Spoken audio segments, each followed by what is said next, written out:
नमस्ते। थर्ड आई में आपका स्वागत है। मैं मध्य प्रदेश चला गया था। मध्य प्रदेश की थोड़ा ज़मीनी हकीकत और थोड़ा रूबरू होने।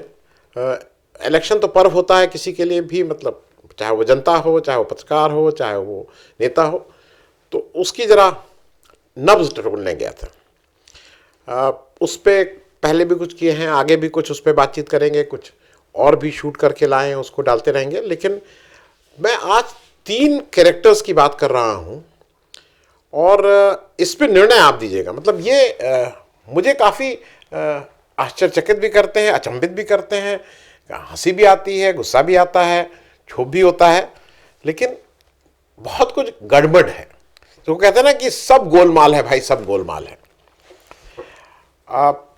मध्य प्रदेश के एक बहुत पावरफुल चीफ मिनिस्टर हुए सुंदरलाल पटवा साहब। सुंदरलाल पटवा साहब के भतीजे हैं सुरेंद्र पाठवा साहब। सुंदरलाल पटवा की एक बात मैं और बता दूं, ये आप लोगों को भी जानना है मध्य प्रदेश के रेफरेंस में। सुंदरलाल पटवा जी 1992 में दिसंबर में चीफ मिनिस्टर पद से तब हटे जब बाबरी मस्जिद यहाँ गिराई गई थी और कुछ राज्य सरकारों को बर्खास्त किया गया था, प्रेसिडेंट रूल लगाया गया था, तब इनकी सरकार गई थी। लेकिन ज़्यादा इंपॉर्टेंट यह है कि ये मध्य प्रदेश के आखिरी जैन चीफ मिनिस्टर थे। मध्य प्रदेश एक ऐसा स्टेट है देश में जिसमें कई जैन चीफ मिनिस्टर हुए हैं, प्रकाश चंद्र सेठी और उसके अलावा भी। और मुझे एक और नई जानकारी पता लगी, एक समय मध्य प्रदेश में 22 जैन विधायक थे। अब शायद लोगों को गिनती में ढूंढने से मिलते हैं जैन विधायक, क्योंकि भाई अब ना वो ओबीसी, ना वो राजपूत, ना ब्राह्मण, ना यादव, ना कुर्मी, ना, तो उनका तो वोट बैंक नहीं है। लेकिन एक समय 22 जैन विधायक हुआ करते थे मध्य प्रदेश में। सुरेंद्र पाठक साहब सिटिंग विधायक हैं। 2018 में उनका एफिडेविट कहता है, जो उन्होंने अपना एक एफिडेविट फाइल करते हैं, myNeta.com में मिल जाएगा, कहीं पे भी मिल जाएगा। उस एफिडेविट के अनुसार उनके ऊपर 26 मुकदमे थे, 26 मुकदमे, मतलब एफआईआर थी, जो कहा जाता है जो क्रिमिनल आपके रिकॉर्ड्स हो। 26 मुकदमे थे। इस बार जब वो नामांकन करने गए तो उनके नामांकन पे जो वहां के बाकी कैंडिडेट्स से 2-3 कैंडिडेट, उन्होंने आपत्ति जताई है। उनका कहना है कि उनके ऊपर कई सारे क्रिमिनल केसेस हैं जो उन्होंने अपने नामांकन में घोषित नहीं किया है। अब एक नई चीज पता लगी है, आया है पेपर में लिख के, उनके नामांकन को रोक दिया गया है। मैं इसलिए कर रहा हूं कि इस पे एक एब्सोल्यूट इंडिया करके है, उसने एक स्टोरी की है, अंग्रेजी में है। उसने कहा it has put on hold, जो नामांकन है पुट ऑन होल्ड। देखिए, 2 चीजें समझ ली। नामांकन, जो चुनाव की प्रक्रिया होती है, नामांकन बुलाए आते हैं तो नामांकन कोई भी प्रत्याशी भरता है, नामांकन जमा कर देता है। उस समय उस नामांकन की स्क्रूटनी नहीं होती है। कुछ लोग ऑब्जेक्शन देते हैं, जो भी करते हैं वो ठीक है। जब स्क्रूटनी का समय आता है, नामांकन भरने के बाद, फिर जब सबके नामांकन आ जाते हैं, जब डेट खत्म हो जाती है, फिर स्क्रूटनी होती है। स्क्रूटनी में देखा जाता है कि इसमें क्या है, क्या सही, क्या गलत। खैर, वो टेक्निकल विषय, मैं उस पर ज्यादा नहीं करूंगा। दूसरे उम्मीदवारों का कहना था इन्होंने अपनी क्रिमिनल हिस्ट्री छुपाई है। अब इलेक्शन कमीशन इसमें क्या करती है, क्या कर सकती है, वो देखने वाली बात होगी कि स्क्रूटनी में इनके उसको कैसे हैंडल करेगी, कैसे नहीं करेगी। लेकिन जो एक दिलचस्प बात है, 2018 में पटवा साहब के ऊपर 26 केसेस थे। 2023 में एब्सोल्यूट इंडिया की रिपोर्ट के अनुसार इनके ऊपर 501 केस हैं। 501। क्योंकि वो आधिकारिक सूत्र नहीं है, मेरे किसी मित्र का कहना है कि इनके ऊपर 680 केसेस से ज्यादा हैं। लेकिन चूंकि आधिकारिक मेरे पास उसका कोई रिकॉर्ड अभी नहीं है, मैं एब्सोल्यूट इंडिया की रिपोर्ट के हिसाब से इनको बता रहा हूं, इनके ऊपर 501 केस। तो एक इंटरेस्टिंग मुझे ऐसी ही कैलकुलेशन आया कि 501 में पुराने केसेस 26 निकाल दो, तो इनके ऊपर 475 केसेस 2018 से लेके अब तक दर्ज हुए। तो कितना, सोचिए, प्रतापी आदमी है ये व्यक्ति, और कितना कर्मठ है और कितना एक्टिव है कि इसके ऊपर रोज 1.3 केसेस, मतलब हफ्ते में करीब करीब 9 केस की रफ्तार से ये रोज केस इनके ऊपर। अगर रोज केस हो, रोज, तब भी 365 पे रुक जाएगी गाड़ी, लेकिन इनकी रफ्तार एवरेज आ रहा है 1.3। प्रतापी लोग हैं, कर्मठ लोग हैं, इन्होंने 475 केसेस पिछले 2018 से 2023 के सफर में 475 केसेस अपने ऊपर करवा लिए हैं। उसमें एक काम और किया, जो लोगों ने आरोप लगाया है, जो विपक्षियों ने इनके ऊपर, उनका कहना है कि ये जो लिखे हैं कि मेरे ऊपर इतने केसेस हैं, उसमें गलत केस नंबर दे दिए हैं। और एक उसने हवाला दिया है जो मैं एब्सोल्यूट इंडिया से ले रहा हूं, केस नंबर 7/22। इन्होंने कहा ये मेरे ऊपर केस है, जबकि वो केस दर्ज है 6 अलग व्यक्तियों पे जो कांग्रेस के हैं। अब जो आरोप लगाया उसमें यह है कि ये कंफ्यूज करना चाहते हैं, ये नहीं दिखाना चाहते हैं। और मैं ये बात इसलिए कह रहा हूं कि ये तो इनके इनकम का objection of income and property पे भी है, वो मैं उस पर नहीं कर रहा हूं, लेकिन ये इन प्रतापी मतलब नेता की बात मैंने कहा कि इसलिए बता दूं, मतलब उस वहां के एक बड़े चीफ मिनिस्टर के भतीजे और उनके वारिस एक तरह से पॉलिटिक्स में। दूसरे तो भाई उनका तो कहना ही क्या, तो चेरी ऑन द टॉप, मतलब कैलाश विजयवर्गीय साहब। हो सकता है बीजेपी की सरकार बने तो शिवराज सिंह चौहान का तो करीब करीब तय है कि वो चीफ मिनिस्टर नहीं बनेंगे। बहुत संभावना है कि कैलाश विजयवर्गीय साहब बनेंगे, बहुत खास आदमी, बहुत फेवरेट हमारे अमित शाह साहब के। उनका भी एक दो चीज़ें मुझे इंटरेस्टिंग पता लगी, मैंने कहा आपसे शेयर कर लूँ। इनका ये 1998 से विधायक हुए, मेयर हुए, मतलब अच्छे पॉलिटिशियन, ग्रास रूट। 2008 में इनके ऊपर जो, फिर मैं कह रहा हूँ, myneता.com से मैंने ये फिगर ली है, इनके ऊपर क्रिमिनल केसेस थे 6।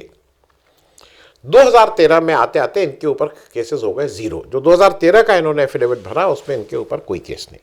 ठीक भी है, सरकार अपनी, तो फिर केस तो खत्म हो ही जाएंगे। चाहे हिंदी भाषी कहीं भी क्षेत्र में रहिए, अगर आपकी अपनी बीजेपी की सरकार है तो वॉशिंग मशीन में इतनी बढ़िया धुलाई करती है, चाहे केस हो चाहे कोई भी वो हो, सब मुकदमे खत्म। इन्होंने इनका जो सबसे बड़ा ये अचीवमेंट था कि इन्होंने जब हरियाणा में विधानसभा चुनाव हुए तो इन्होंने बढ़िया परफॉर्मेंस करवाया। उस समय जनरल सेक्रेटरी हो गए थे या सेक्रेटरी, मतलब इंचार्ज थे हरियाणा के। फिर इनको भेजा गया वेस्ट बंगाल, ये वहाँ से रिलेटेड है थोड़ा मामला। वेस्ट बंगाल में इन्होंने 2019 इलेक्शन में बीजेपी को 42 में 18 सीटें दिलाई, 18 सीटें, जलवा हो गया। लेकिन उस जलवे के पीछे एक काम और इन्होंने किया था जो इनके ऊपर आरोप है।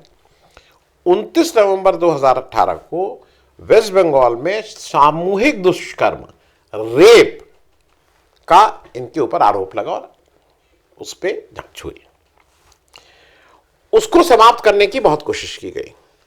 पहले उसको मजिस्ट्रेट ने समाप्त करने की कोशिश की, कहा इसमें कोई केसेस नहीं बनता। उसके अगेंस्ट जो आरोपित, जिन्होंने आरोप लगाया था, जिन महिला ने, वो गई हाई कोर्ट। हाई कोर्ट द्वारा ये कहा गया कि नहीं, उसको उल्टा करिए और इसमें आदेश दिया कि इसकी जांच की जाए। इस आदेश के अगेंस्ट कैलाश विजयवर्गीय साहब हाई कोर्ट के आदेश के अगेंस्ट गए सुप्रीम कोर्ट।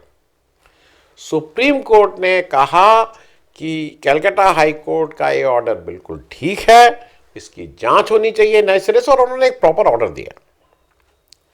और वो मुझे नहीं पता वो किस स्टेज में है। नामांकन में उनके ऊपर ये चार्ज है कि उन्होंने ये नहीं बताया ये कौन कि इस पर्टिकुलर जो उनके ऊपर सामूहिक दुष्कर्म, गैंग रेप बोलते हैं, गैंग रेप का जो उन्होंने इसका कोई चर्चा नहीं की है। इसकी शिकायत कांग्रेस के ने, वो जो जिला निर्वाचन अधिकारी थे उनसे की, जैसा पता था भाई वो तो लोकली जो वहाँ के अधिकारी होते हैं उन्हीं को जिला निर्वाचन, उन्होंने इस शिकायत को खारिज कर दिया। अब देखना यह है कि स्क्रूटनी वाले दिन क्या करेंगे। हालांकि जब खारिज कर दिया है तो कुछ होने वाला नहीं, लेकिन वो देखने वाली बात होगी। लेकिन एक और इंटरेस्टिंग केस है इनके ऊपर। छत्तीसगढ़ की जो दुर्ग कोर्ट है उसमें से ये फरार, ऑलरेडी इनके ऊपर यह है कि फरार हैं, वहां के आरोपी हैं और फरार हैं। छत्तीसगढ़ के जो एडवोकेट जनरल कनक तिवारी जी हैं, उन्होंने एक मानहानि का मुकदमा इनके ऊपर किया हुआ है जिसमें फरार घोषित हैं, तो इसको भी नहीं कहा गया। और खास करके गैंग रेप वाले केस में ये नहीं कह सकते हैं कि मुझे पता नहीं है। देखिए, थोड़ा इनको छत्तीसगढ़ वाले में कह देंगे मुझे पता नहीं, वो आया नहीं, कुछ भी, लेकिन गैंग रेप वाले में तो यही सुप्रीम कोर्ट गए थे और सुप्रीम कोर्ट ने इन्हीं के आगे वो कहा था कि नहीं जाके एफआईआर होगी और ये होगा। तो ये भी इंटरेस्टिंग मैंने कहा। अब एक तीसरे भाई साहब का नाम बताएंगे और उनका जरा सबसे बाद में बताएंगे, कुछ लोगों को पता होगा, लेकिन जो मध्य प्रदेश से बाहर के लोग हैं वो भी जरा समझ लें, जिसको मैं कह रहा था कि गोलमाल है भाई, सब गोलमाल है। एक बड़े कर्मठ कार्यकर्ता हैं कांग्रेस के मध्य प्रदेश में, नाम है उनका संजय मसानी। शायद जब मैंने पूछा तो मसानी शायद वो सिंधी हैं, जहां तक मेरी जानकारी वो सिंधी हैं, कांग्रेस के नेता हैं। वो पिक्चरों में बहुत काम किए हैं, उन्होंने अक्षय कुमार के साले बने हैं पैडमैन में, रिवॉल्वर रानी में भी हैं। अब रिवॉल्वर रानी में क्या उनका रोल है मुझे नहीं मालूम, इस तरह के उन्होंने बहुत पिक्चरों में, बड़े बड़े एक्टर हैं बॉलीवुड के, क्योंकि एक्टरों का कांग्रेस में बहुत इस बार रोल है। एक एक्टर साहब को शिवराज सिंह चौहान के अगेंस्ट उतारा गया है जो हनुमान का रोल किए हैं, एक एक्टर ये भी हैं जो अक्षय कुमार के साले बने हैं। अब ये पिछले बार चुनाव में 2018 में जब नामांकन से जस्ट 1 या 2 दिन पहले इन्होंने कांग्रेस में ये आए थे, और इनके कांग्रेस में आने के बाद टिकट काटा गया था। एक वारासिवनी एक कंस्टिट्यूंसी है, बालाघाट जो पार्लियामेंट्री कंस्टिट्यूंसी है उसके नीचे, मतलब उसी में एक आती है विधानसभा क्षेत्र वारासिवनी। मैं बालाघाट को इसलिए जानता हूं कि वहां कंकड़ मुजारे एक जमाने में समाजवादी व्यक्ति थे, जीत के आए थे, लड़ाकू आदमी थे, उनको उस वजह से मैं बालाघाट को जानता हूं। वारासिवनी से 2018 में ये इलेक्शन लड़े कांग्रेस के टिकट पे। वहां इलेक्शन कौन जीते? वहां इलेक्शन जीते प्रदीप जायसवाल गुड्डा जी। प्रदीप जायसवाल गुड्डा जी को 57,000 वोट मिले, बीजेपी के कैंडिडेट को 53,000 वोट मिले, बीएसपी को 21,000 मिले, और भारतीय राष्ट्रीय कांग्रेस के संजय मसानी जी को 11,000 वोट मिले। जमानत नहीं बची थी। अब 2018 में जब इनको टिकट दिया गया, और वो इंडिपेंडेंट जीते थे प्रदीप जायसवाल गुड्डा जी। प्रदीप जायसवाल गुड्डा जी, अच्छा ये जो सीट है वारासिवनी की, 77 से इसमें लगातार ऑपोजिशन का ही कैंडिडेट जीतता आ रहा है, जनता दल, जनता पार्टी, यही सब। 98 में पहली बार कांग्रेस जीती थी, और जिस व्यक्ति ने कांग्रेस के खाते में सीट लाए थे उसका नाम था प्रदीप जायसवाल गुड्डा। वही प्रदीप जायसवाल गुड्डा जिनको 2018 में इंडिपेंडेंट लड़ना पड़ा। वो 98 में जीते, 2003 में जीते, 2008 में जीते, 2013 में हार गए थे। 98, 2003, 2008 में लगातार 3 विधानसभा जीते, 2013 में हार गए बीजेपी से, और 2018 में उनका टिकट काट दिया गया।